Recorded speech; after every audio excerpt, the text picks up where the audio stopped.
New Chelsea owners could set tone by granting fans golden share. Any new Chelsea owners have been urged to accelerate major structural change in English football by granting supporters the coveted golden share. The Stamford Bridge Club's eventual new proprietors have the power to spark the long-mooted government legislation on both fan influence and an independent regulator, according to lawyer Stuart Hatcher. A partner at London firm Forsters and a big Brentford fan, Hatcher drew up the Bees golden share deal in 2012 when Matthew Benham took ownership at the West London club. Brentford's golden share stands as the template for positive football governance, giving fans veto powers through a supporters' trust holding.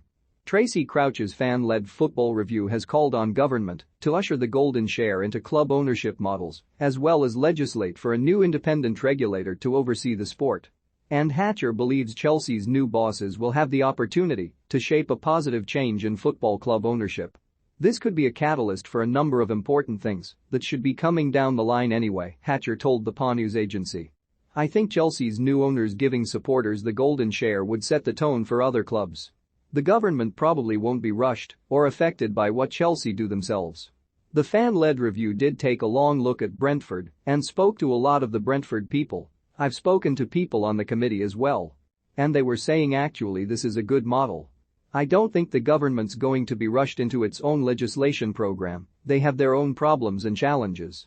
But if Chelsea do it, you might have other fans calling on their clubs to follow suit. Without being pejorative about Brentford, and I'm a Brentford supporter of course, nobody really cares that we've got this little thing, but if a massive club like Chelsea do it, if a big club winning Champions League titles can do it, it can't be that dangerous.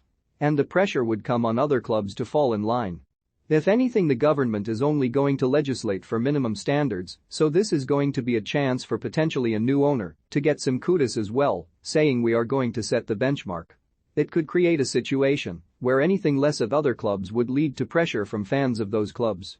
Roman Abramovich put Chelsea up for sale on March 2 amid Russia's continued invasion of Ukraine. The Russian-Israeli billionaire was then sanctioned by the government on March 10, with Downing Street claiming to have proven his links to Vladimir Putin. The Blues must operate under a strict government license, with Abramovich unable to profit from Chelsea's sale. Downing Street must approve another new license to authorize Chelsea's eventual sale, with the money either frozen or distributed to charitable funds to aid victims of the war in Ukraine. An update for supporters on the ticket sales process for the next few games. Chelsea FC at Chelsea, March 29, 2022. Abramovich has pledged to write off Chelsea's £1.5 billion debt, and the bidding frenzy for the club could see the eventual deal hit £3 billion. 4 consortiums have made a shortlist to buy Chelsea, drawn up by New York merchant bank the Rain Group. Le Dodgers part owner Todd Boehly, Sir Martin Broughton and Lord Sebastian Coe, the Chicago Cubs owning Ricketts family and Boston Celtics co-owner Stephen Pagliuca are all now vying to own the West London club. The Chelsea Supporters Trust would be the obvious port of call for any golden share at the Blues. Chelsea pitch owners retain the Stamford Bridge Stadium freehold, however, in a big safeguard to the future of the club's West London location.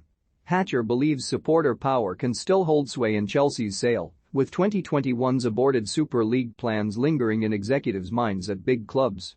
Supporter demonstrations forced clubs like Chelsea and Manchester City to desert designs on a new continental competition, leaving Hatcher convinced of fan influence.